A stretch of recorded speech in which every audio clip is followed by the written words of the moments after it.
Hello everyone and welcome to WGBS TV Live, brought to you by SupermanHomepage.com, the #1 Superman fan site in the world.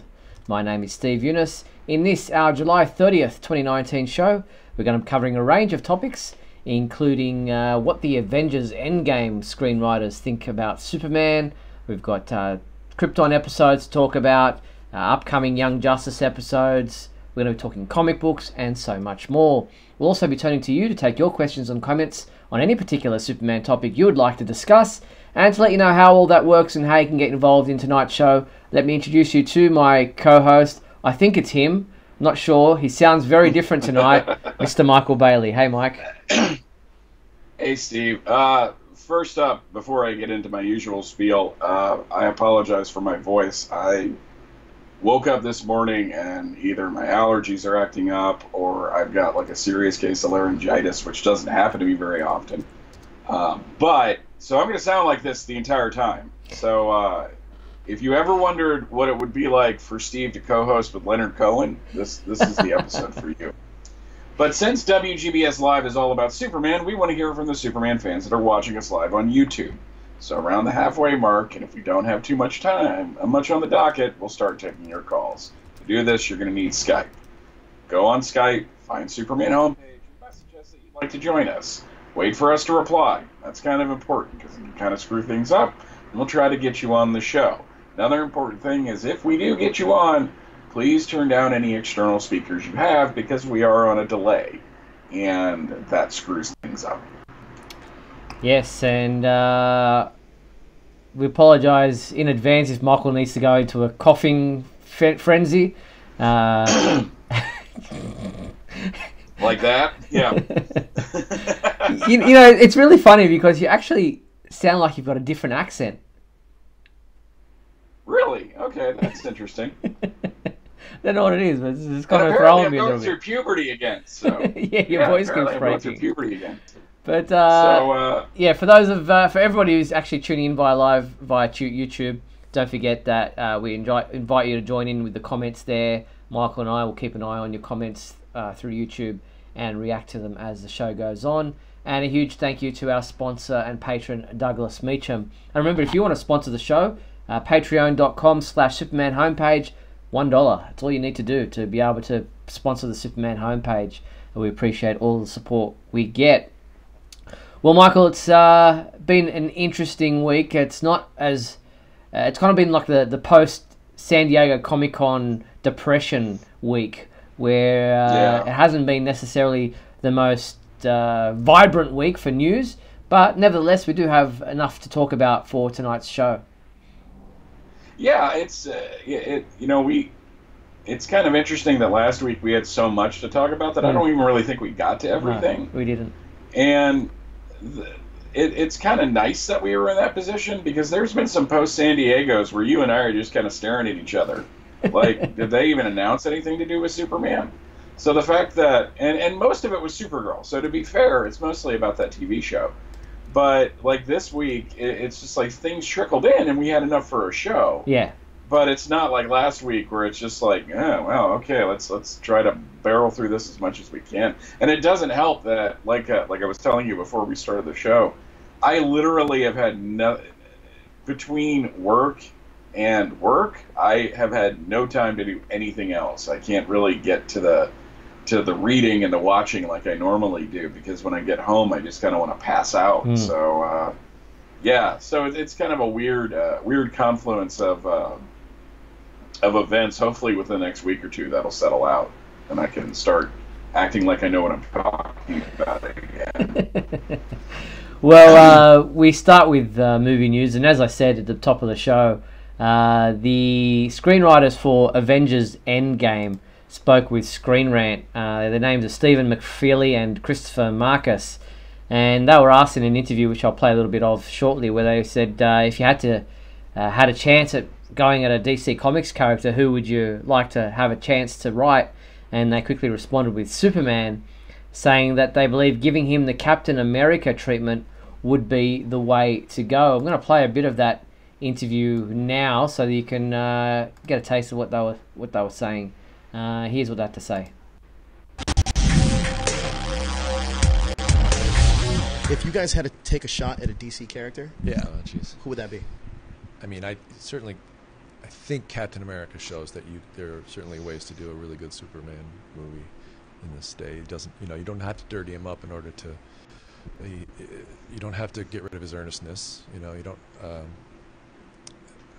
So that's I'm the Christopher Reeve Superman is one of my favorite movies, and so that's one we certainly borrowed from all the time. So there you have it. They're talking about that they're fans of the Superman the movie by Richard Donner, and that they borrowed from that all the time. That you don't have to dirty down or dirty up Superman. That you can keep his earnestness and write a film along those lines. Your thoughts? Yeah, they're absolutely right. One of the great things about the Captain America films, and why especially First Avenger really always will top my list of favorite of the MCU films, is that they took this character and unlike the Ultimate Universe, where they made him kind of a jerk, they tried to make it ultra realistic about what a military man would be like. Mm-hmm. They took him as just a guy, and he says it in the first movie. I just don't like bullies. He's going to stand up for something because he believes in it, and he's earnest about it. And even in the sequels, everything he does because he believes that in the end it's for the right. He's there to fight for people and to kind of protect the he's a champion of the weak and the oppressed, I guess, to boil it down to everything. And what those films proved is that you can do that, which is why it's kind of funny that the DCU movies decided to kind of go away from that. They presented Superman as a hero. I'm not arguing that. He was a hero, but he was not the hero for the selfless reasons. He was the hero because it's just kind of what he ends up doing. He ends up helping out because it turns out that that's the direction that Space Dad wanted him to go in, and not, Jonathan Kent. So it's not something like from the jump, from a young age, Clark Kent feels the need to help people because he has a father figure that is constantly yelling at him not to do that. So, with Captain America, you kind of have that Superman paradigm. And I've always considered Captain America to be the closest thing to Superman that Marvel ever had. So if they want to do that, if they want to make the world Superman is in like a horrible place to be, but Superman is the light, then that's how you do it. Yeah, and nobody's saying remake Superman the movie. That's not what they're saying. No one's doing. They're saying just borrow that earnestness, that truth, justice, and the American way vibe from that movie, or that made that movie so beloved. And no one's saying, like I said, remake the movie or do it in a modern day context, word for word. We're just talking about the spirit of that film. I don't understand why people think that that's what they want to do. Yeah. Now, to a certain extent, if you talk to hardcore fans of Superman the movie, that's what they want them to do. But that's because they love that movie, and I don't begrudge them that. It's just I don't think you can make that movie again in today's cinematic climate. It would not work as well. You couldn't remake the film, but you can take the spirit of the movie and the spirit of what Christopher Reeve and Tom Mankiewicz and Richard Donner brought to the character and kind of update, bring it into a modern parlance. I mean, the thing is that this is never going to happen. They could sit there and talk about this all day long, but current climate at Warner Brothers, I get the feeling that this is not the direction that they want to go, and that they're just as happy to let all of the really cool Superman ideas go to Supergirl. And that's kind of where we have to accept them at this point.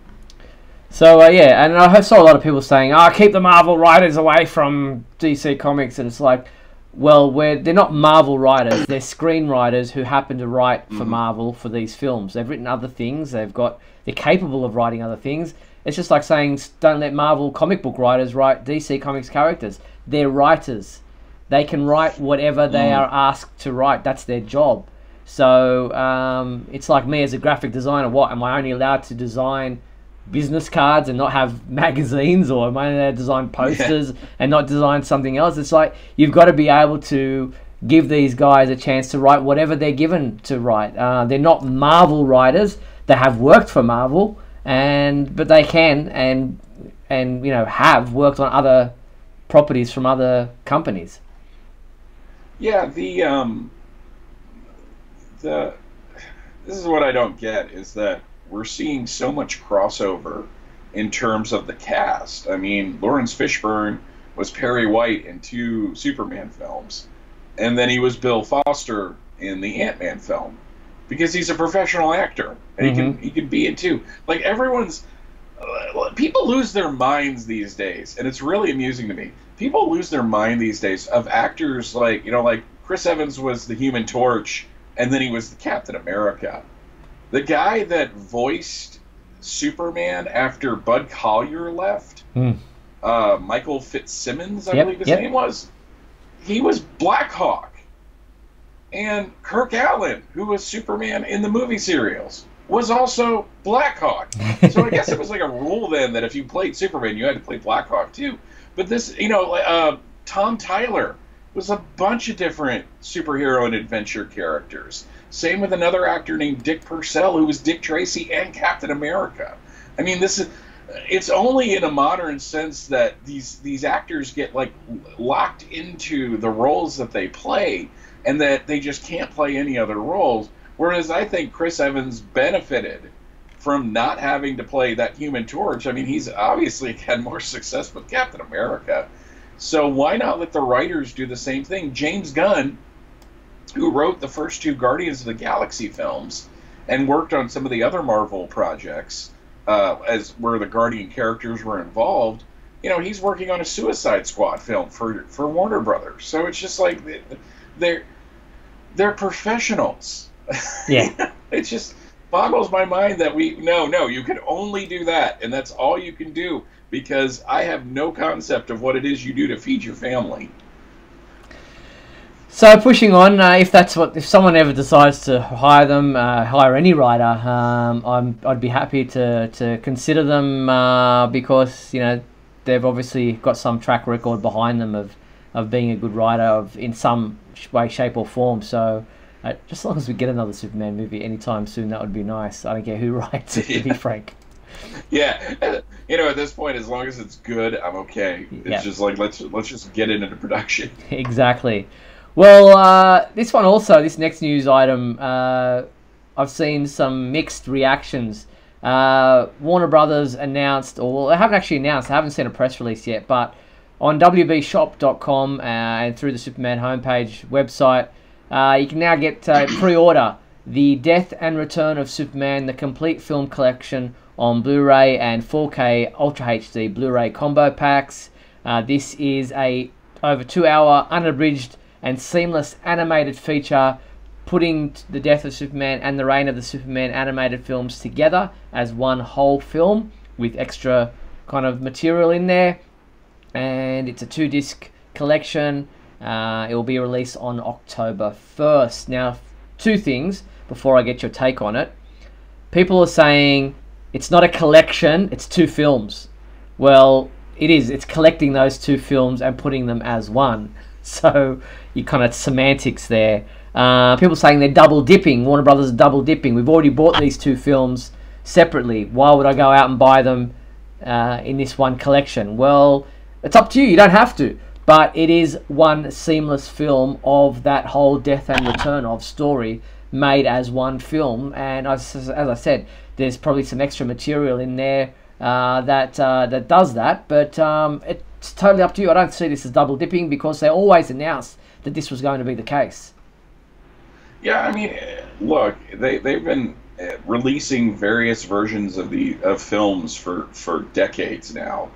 I mean, and I'm not talking like when it goes from like VHS to DVD to Blu-ray. That's just upgrading it to the latest home entertainment, technology.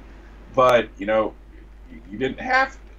Wow, that was a really squeaky one. I'm sorry. But I think it's a good way to keep it kind of in the zeitgeist, basically, but also it's a different experience when they cannot produce like almost over 2 hour animated movie, like, or almost 3 hours, I guess it would be, and have that sell as like an animated film. So you release the first two parts, and if it's successful enough and it's in a story, it's like the Dark Knight Returns. They did the same thing. They released the first part, and they released the second part, and then you can watch the whole thing all as one movie. And they usually throw some extras in terms of like special features. But I think the thing that you said that I agreed with is no one's putting a gun to your head to buy these things. And to say, oh, they're just doing this as a cash grab. Folks, this is what Warner Brothers is in the business to do. They're in the business to make money.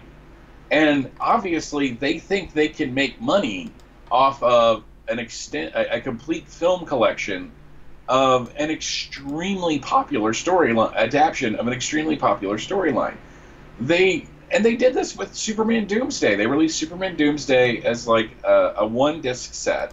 Though if you bought it at like Walmart, you got a bonus disc that had Superman number 75 on it. And then after they got the format of the DC animated films down, they released it again with a second disc full of special features and animated movies and stuff like that. And I bought both. I mean, because I wanted to, because I wanted those special features.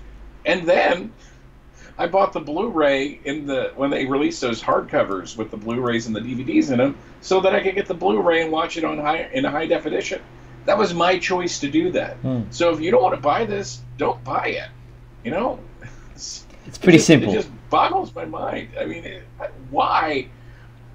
You know, there are so many things to get worried about in fandom right now than them releasing another edition of this film. And frankly, y'all, Superman needs it. The fact that these films did well enough that they are doing a compilation, a collection, whatever you want to call it, this is good news for Superman.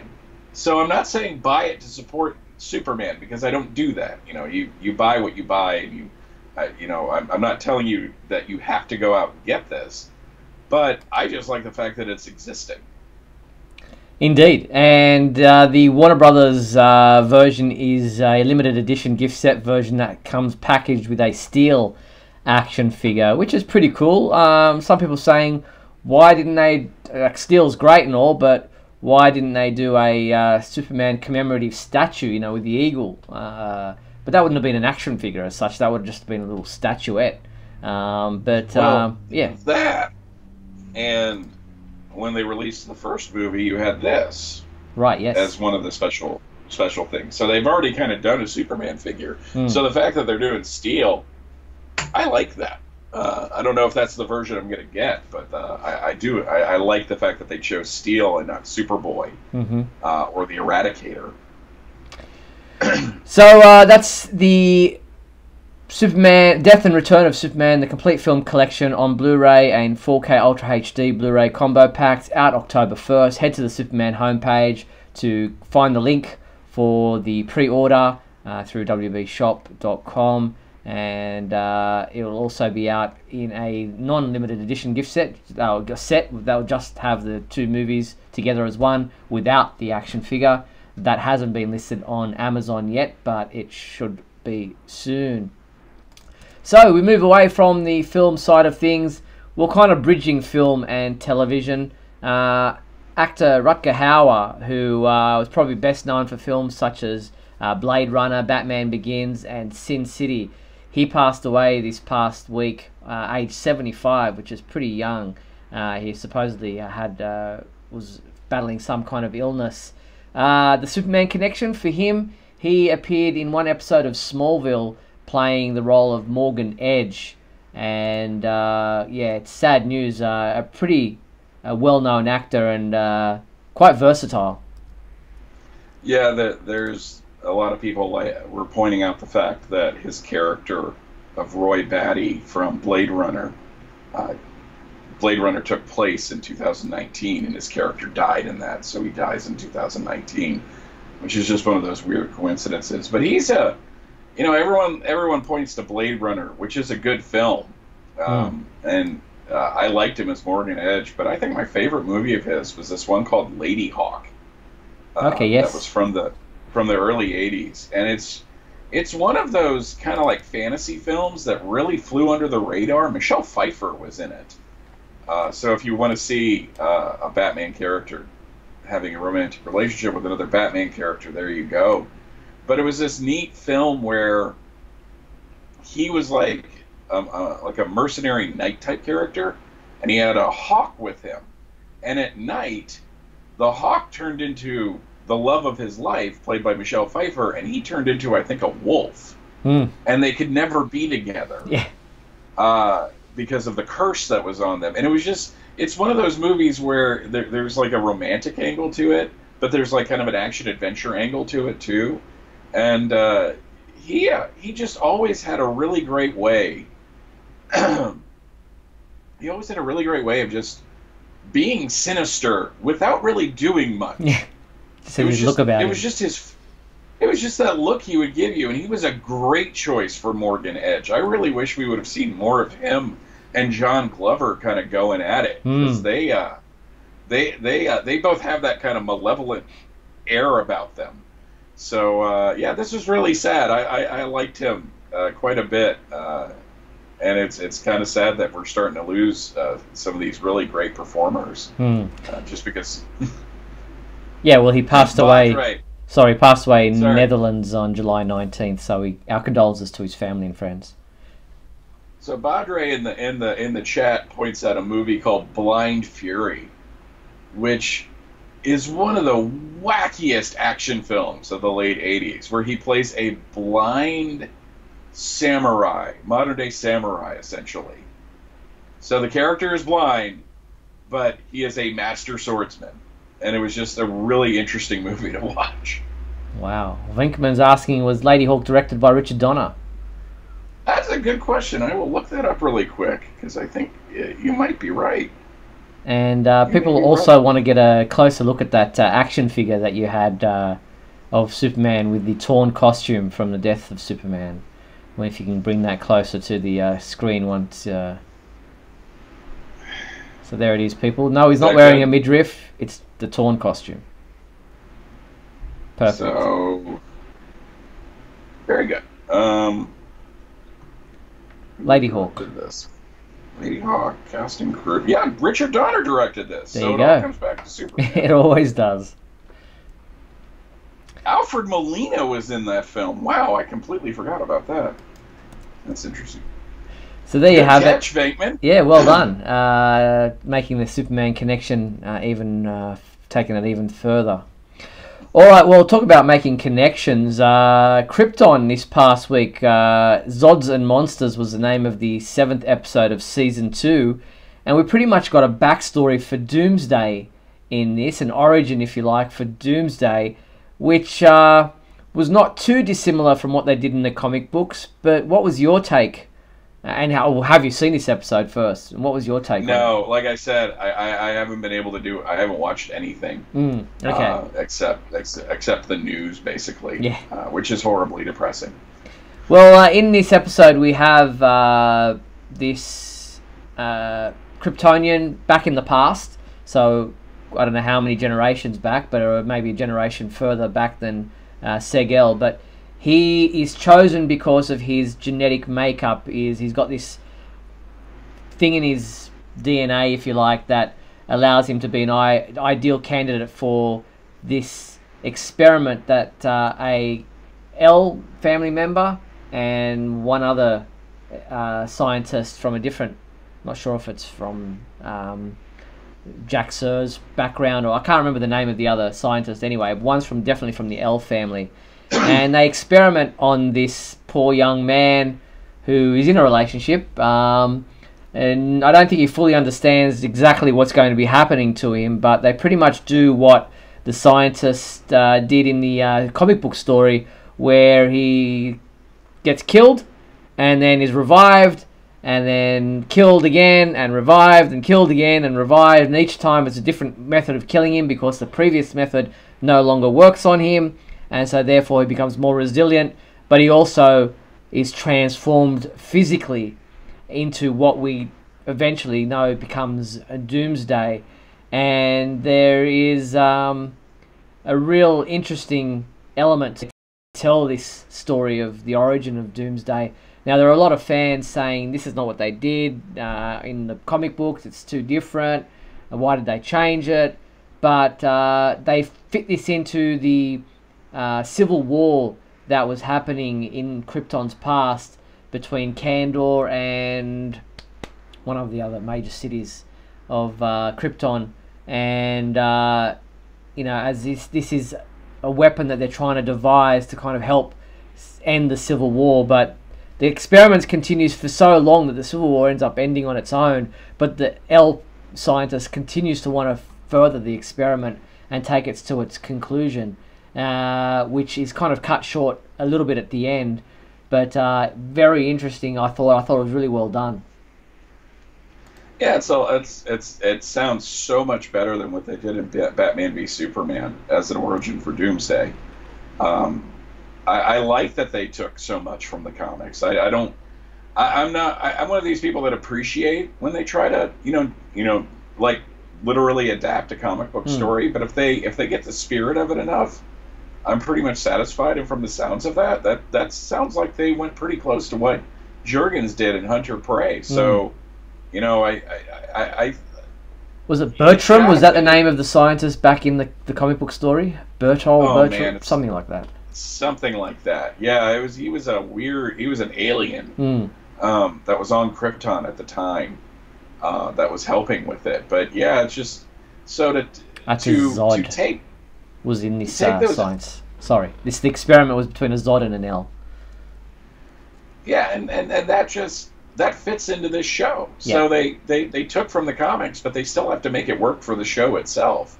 And seeing the ads for it and seeing like the spikes popping out of him, which is one of the reasons why I'm going to have to watch this by myself before I watch it with my wife, because that's going to really upset her.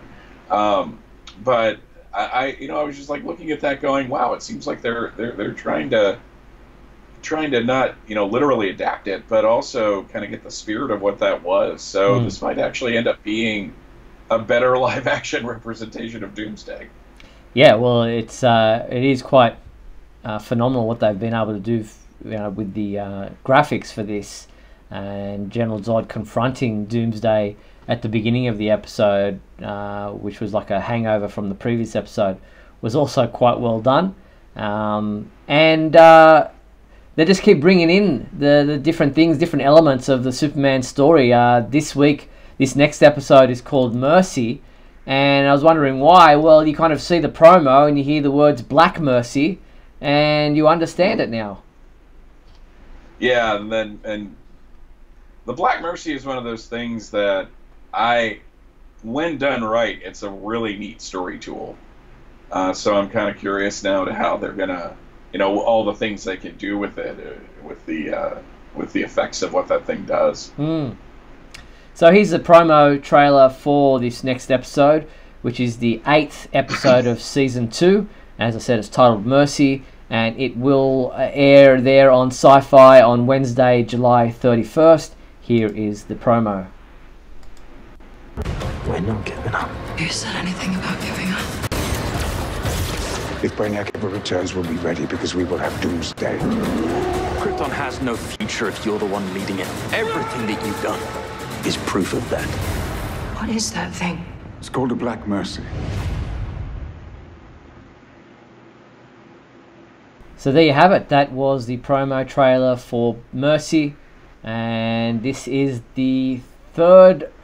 There's 3 more episodes to go, including this one, for Season 2. 10 episodes in full. And my next Big Blue Report newsletter will talk about how well Season 2 has been doing. It's actually got a 100% rating, critics rating on Rotten Tomatoes. Really? That's actually really good news. I'm glad that it's doing so well critically, because that means there'll be a Season 3. Fingers crossed. That's what we're hoping, because I think Season 2 has really amped up the whole drama and the whole excitement and the action. It's just been kind of There's not been one slow episode this season so far. Yeah, I'm kind of glad with that. It seems like the Superman shows are doing fairly well. You know, we have a 5th season of a Supergirl show.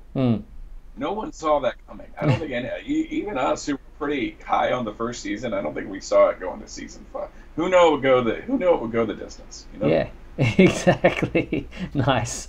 All right, well, we're just over the halfway mark of tonight's show. Let's take a quick break, play some messages, and then come back to talk Young Justice Outsiders and comic books right after this. Don't go anywhere.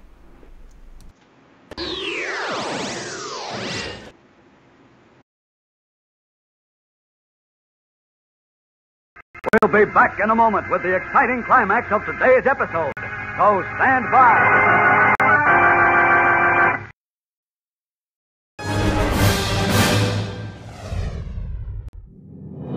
Look, up in the sky. It's a bird. It's a plane. No, it's SupermanHomepage.com, the #1 Superman fan site in the world. SupermanHomepage.com, covering the world of Superman from the 1930s to today. News, reviews, rumors, and reports. SupermanHomepage.com for all your Superman comics, TV shows, movies, cartoons, radio shows, and more. Everything you ever wanted to know about the Man of Steel and more.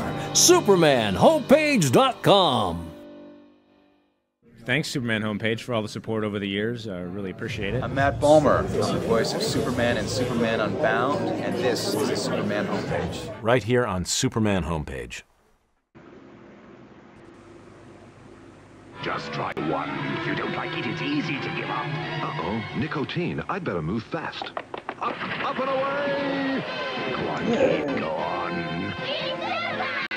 Superman, is it hard to give up smoking, or is it easy like nicotine says? You no-good windbag, nicotine. No, Superman. Leave me one. Please, I need one. That's how hard it is. And that's why I never say yes to a cigarette. And we're back on WGBS TV Live, where the last Tuesday of the month, and that means it's also time for our monthly segments of the Super Secret Soundbite and Big Question. So we're going to jump straight into the Big Question segment to start with, and here is the promo.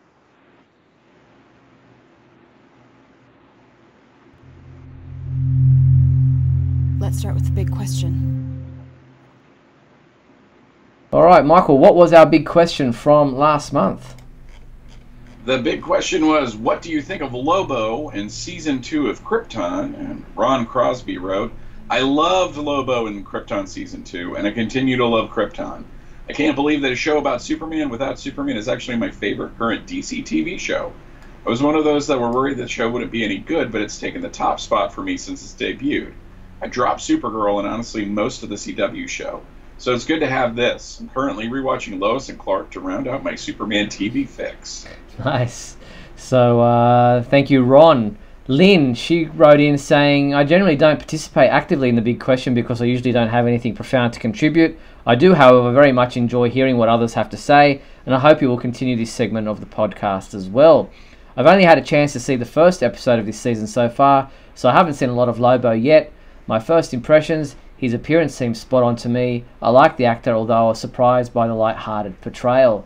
Well, thank you, Lynn. I appreciate your feedback about keep continuing the big question segment of the show, which a number of people did, and I also appreciate your response to this question. Michael Moreno wrote, I think that they did a good job with Lobo. He's a very comic book accurate in my opinion. I look forward to seeing more of the character in the series. Thank you, Michael. Tina wrote in and she said, I've enjoyed Lobo. The actor portrays Lobo really well. He also seems like he's really enjoying the role. I've never seen a live-action Lobo before, and I want to see more live-action versions of DC villains because Sci-Fi has done a terrific job so far portraying these villains. They don't stray too far from their comic book look, but I also make sure that their look and action isn't cheesy. Their live-action versions of these formidable DC villains so far is just on point. I can't wait to see more of them. Thank you, Tina. John Van Pelt wrote, my first impression of Lobo since he was introduced at the end of the season 2 premiere, and even though he was only appeared in 4 episodes so far this season, I'm enjoying the actor who is playing Lobo just as much as I did when Brad Garrett played the role on Superman the Animated Series from 1996 to 1999. And I'm looking forward to seeing what they plan to do with the character in the future. Season of Krypton, hopefully it will be in season 3, and the show is renewed next year on Sci-Fi. So thank you for that, John. Yeah, let's hope the show is renewed for a 3rd season. And I think the Brad Garrett's version, I think, set the tone for the voice of. I love that portrayal, but yeah, a different take here. But still, I liked the version of Emmett J. Scanlon. So we got a new big question. Yep. What is it? What do you think of Brandon Routh playing Superman in the CW's Crisis on Infinite Earths crossover? And I will add, just to editorialize, awesome or really awesome. It's your choice. There's no other options. Yeah, there's been a lot of people giving their views on Routh coming back, and straight away people, as we spoke about, wanting to leap to other actors that should come back as well. It's just like, well, let's just focus on Brandon for the time being. What are your thoughts on this? Are you happy about it? Did you think he had his shot and really doesn't deserve to do it again? Let us know. Get involved with the Big Question segment of our show. You'll find the Big Question entry form under the contact menu at the Superman homepage website, and we will read out the responses that we receive on the final Tuesday of August for the next segment of this particular Big Question segment. All right, let's move on to the super secret sound. The one thing alive with less than 4 legs can hear this frequency, Superman, and that's you. All right, so the super secret soundbite from last month came from the Supergirl movie starring Helen Slater. Let's hear it again, just to remind you what it was.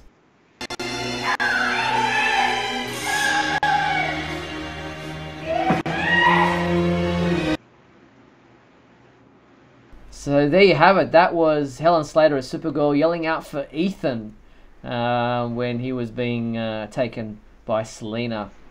And we had 3 people guess it right. Who were they, Michael? Oh, crud. I closed that out. I'm so sorry.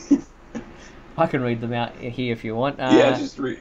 They were David Lee Martins, Adam J. Ngotto, and Douglas Meacham. So congratulations to those 3 people for guessing where in the world of Superman that super secret soundbite came from. Here is the new sound for this month. See if you can guess where in the world of Superman this new super secret soundbite comes from. But even this baby, the queer machine that brought it here, where did they come from? So, do you think you know where in the world of Superman that sound came from? If you do, get involved in the Super Secret Soundbite segment of our show. Again, you'll find the entry form under the contact menu at the Superman homepage website, and we will read out the names of every person who guesses it right in our next, at the end of next month when we get back to the segments. I still really like that Super Secret Soundbite graphic you created. It's been around for a long time. I was about to say, that's been around for over 10 years at this point. I think it's actually, if I bring up the...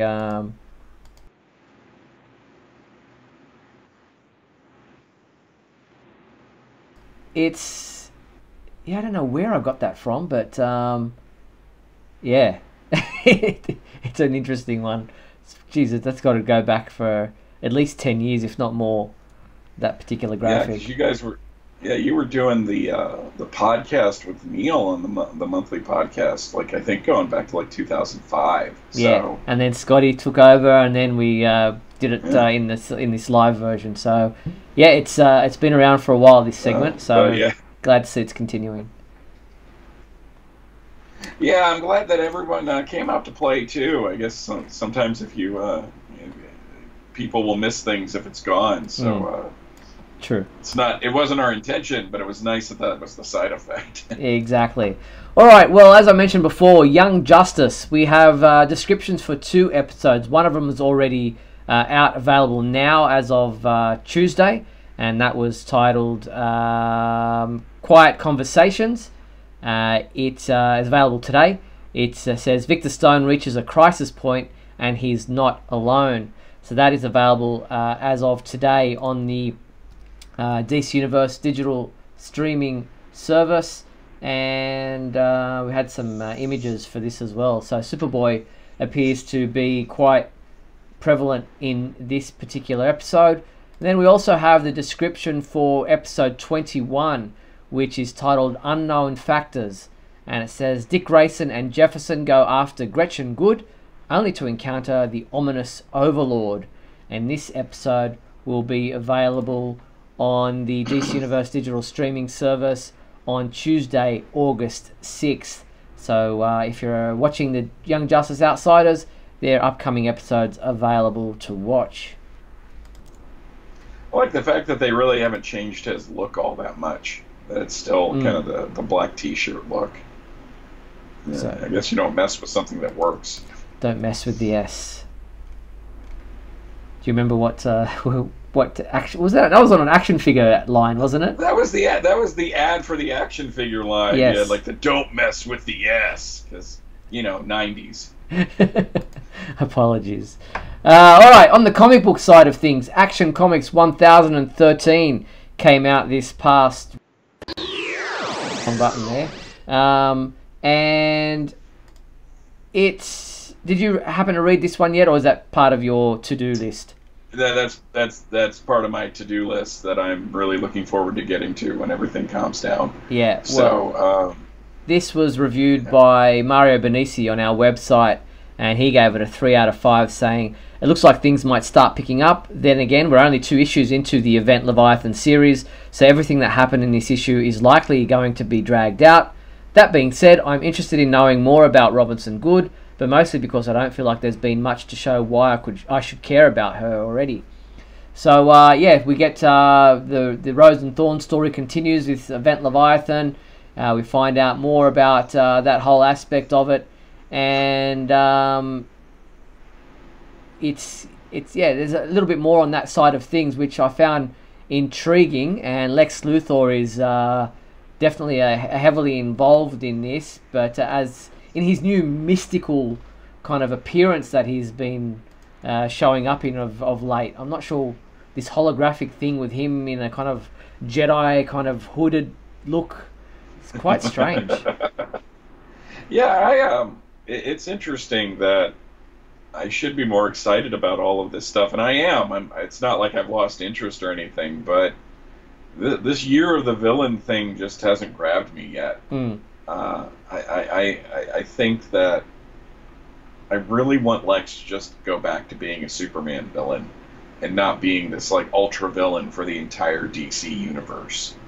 It just doesn't work for me. I think he works best in Superman's world. So it's nice that they're giving him all these things to do, but it just feels weird to me, really. It's an interesting one because in this it's called Gifts, and there's a reason for that. Lex shows up first to Lois, offering her some kind of gift, whether it's information or some kind of, we don't know exactly, but we don't get to see what it is. And then he shows up to give Rose, who's obviously Rose and Thorn, giving her not an ultimatum, but an option to join him, or just giving her a gift of some kind. So it's kind of, there's a lot of intrigue there about just what is Lex offering all these people that he keeps showing up to, and where that's headed. Yeah, Tina in the Flash chat says it's the dark side of the Force, so maybe he's going to end up being Emperor Palpatine in the end. Well, that variant cover of him, which is a close-up, he doesn't look too dissimilar to Palpatine. No, because that was Frank Quitely, yeah, right? That's right. Yeah, because I was just like, wow, it looks just out of All-Star Superman. So that was it was actually kind of neat to see because you know, we can look back favorably on All-Star Superman because it's not late anymore. That's right. All right, well, as this week, looking ahead at what's available this week in the world of Superman, and it feels like a skip week because there is no main comic book. What we do have is this Dear Justice League graphic novel, which if I just quickly turn up on my in my letterbox right at my front door the other day. This is available Wednesday to comic book stores, and then on August 6th in bookshops, bookstores. It's a fun read. My review will be up on the website on the embargo date, which is the 6th of August. And I read it in one sitting. It's like a comic. It's a comic book, if you like, with some great artwork in it. But it's really cool. It's really interesting. I won't give anything away, but that's out this week for comic book fans. Also out this week is Injustice 2 Volume 6 hardcover, and then there's the Superman Golden Age Omnibus Volume 6 hardcover, which is cool, collecting all those older stories from the Golden Age of Superman. And if I'm correct, those stories are being reprinted for the very first time. Mm-hmm. They've now exhausted what was part of that Chronicles line. Right. And I have to get that at some point because I've been collecting those omnibuses just because I think they're so attractive. And where else are you going to get that stuff in print? So I continue to be happy with the collected editions that they're putting out, especially all the stuff they announced in the preview. What a great cover on that Volume 6. Wow. That's a really attractive Superman. Yeah, I don't know if it's an original or if it's designed by someone. It looks like it's something new that looks Golden Age-ish. Was it Doc Shaner? Didn't he take over kind of for Darwin Cook doing those? I'd have to look into that. You know, so if I was professional, I would have all this information like ahead of time. But I can't even talk right tonight. So. So yeah, no main titles as far as the comic books for like Superman, Action Comics, Supergirl, Justice League, any of those out this week. So it definitely feels like a skip week back in those Shield numbering days, triangle numbering days. Yeah, I don't know. I miss it and I don't miss it because, man, it was a pain when they would do those like fifth week events back in the 90s. Because you're dropping like 20, 25 bucks at the shop just on the hope that it's good. And I would say 2 out of 5 were good, and the rest were just kind of there. And then they brought out the Man of Tomorrow title to be that skip week fill-in. Yeah, and then they immediately started doing the fifth week events, which threw off the publication of Man of Tomorrow. Jeffrey and I are about to get into 1996 on From Crisis to Crisis. It was a nightmare to plan that because of how they start like bringing in these specials and stuff, and it's just like, oh, good lord. The 90s were so... I mean, there were over 200 Superman-related books in 1998. Between the Elseworlds and the specials and all that. And keep in mind that there were only 52 regular Superman books. Wow.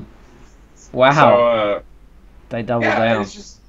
Yeah, because they were... And those things were like $7 a pop. So...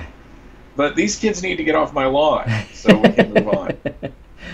Well, on the gaming front, Cryptozoic and Warner Brothers Consumer Products announced the release of a DC deck building game Rebirth. Now, I've never been into deck building games, but this is the it's another one in the long line of deck building games that DC Comics have been bringing out. This is the Rebirth version, which fans who buy it at Gen Con, which is the annual tabletop convention that takes place August 1st to 4th in Indianapolis, they'll also receive the training scenario card Learning the Ropes while supplies last.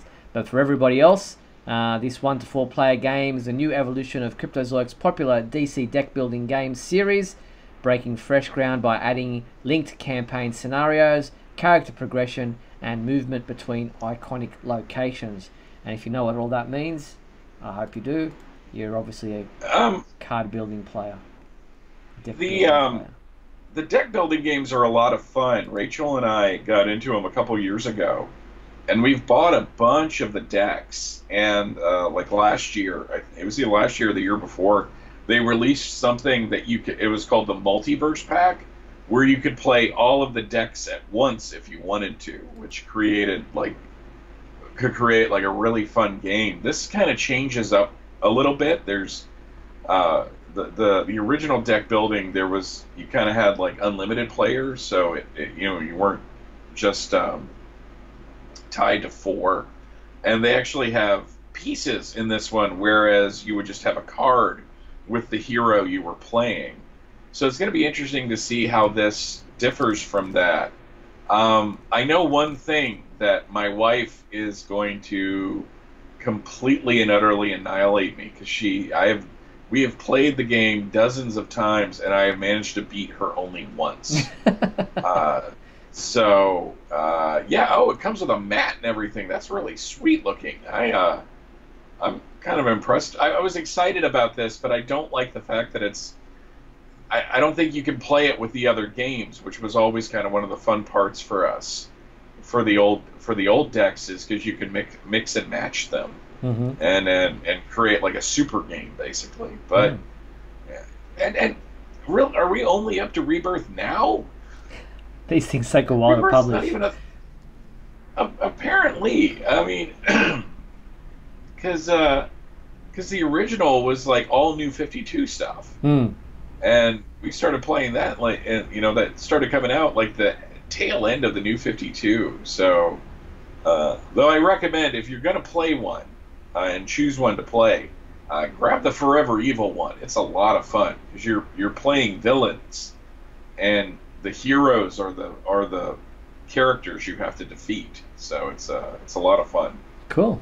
Well, you can order yours now through the Superman homepage website. It will be available August 1st, and retails for about $45. So head to our website for the link. But I didn't put this on their docket as far as topics to read, but I've seen a lot of people talking about this Amazon Prime, is it? So Amazon series, The Boys, which is a superhero TV series. A lot of people have been raving about it. A lot of people have been talking about it. It's obviously not directly Superman related, but there is a Superman-like character in there. People ask, can we review it and all this kind of stuff. I haven't seen it. I don't know anybody within our staff who's got Amazon Prime, but I'm hearing lots of things about it. Yeah, it's basically, one of those, let's look at superheroes, but let's kind of darken them up and show that they're maybe really terrible people. Oh. I think it's a good thing. I haven't watched it either. I have Amazon Prime, but I haven't devoted the time to it because you don't have any. It looks like that and watching the Red Band trailer, which is the unedited trailer, it looks like it's going to be excessively violent, just for the sake of being excessively violent. And there's one scene involving one of the female characters. It's just like, oh my god, I can't believe they did that. But the thing I will say about it is that since comic book movies are still so popular, and the Marvel films continue to do well, last couple DC films have done well, so it's a genre that now I think has kind of gotten to the point where somebody kind of taking the mick out of it would work. Garth Ennis, who created the series that it's based on, really doesn't like superheroes. He likes Superman, because he likes what Superman represents, which is why that JLA Hitman 2-issue miniseries that came out years and years ago, Superman was like the only character that he treated with any kind of respect when he was writing it. So the fact that he decided to do kind of like the dark take on it, kind of the maybe this is what happens when the Brightburn kid grows up. I don't know, but I think there's room for this, but I don't know if I want to watch it. Fair enough. So yeah, we don't have any kind of plans to review it, but I'm glad some fans are interested in it and are watching it, and obviously it's superhero related, so there is that. We have time for This Week in History, if your voice can manage, Michael. Yeah, I've got it pulled up, so just give me the cue and we'll get it done. We'll play your intro for you. Come with me now, my son, as we break through the bars of your earthly confinement, traveling through time and space. Alrighty, going back to 1949, World's Finest Comics number 42 came out this on the 29th of July in 1949. The Superman story was the Alphabetical Animal Adventure, so that's a little bit of alliteration there for you. In 1959, we had Action Comics number 256, which has this amazing cover. It's the Superman with the big head cover, the Superman from the future. Which is a classic, in my opinion. There was also an Adventure Comics that year, that month with Superboy in it. In 1969, another classic cover, in my opinion, Action Comics number 380. It has Superman at a typewriter. And there's all these newspaper headlines in front of him, which has always been one of my favorite Silver Age covers. And Supergirl was in Adventure Comics at this point, which 384 came out the same week. Jumping to 1979, we're still glowing in post-Superman the movie. Adulations, World's Finest, number 259 came out. And that was Gotham City, Ghost City was the Superman-Batman story from that one. Nothing in 1989, but if you jump to 1999, you have Superman number 148. So this is the part of the Dominus storyline that was going on at the time, and we're 2 episodes months away from the new regime taking over. You also had Supergirl number 36 coming out and JLA number 33, and then in 2009 you had Superman number 690. So we're deep into the new Krypton storyline. And for some reason, they released a trade paperback of that god-awful Superman and Batman versus Vampires and Werewolves miniseries, which is like, this is what happens when the placeholder name becomes the actual name.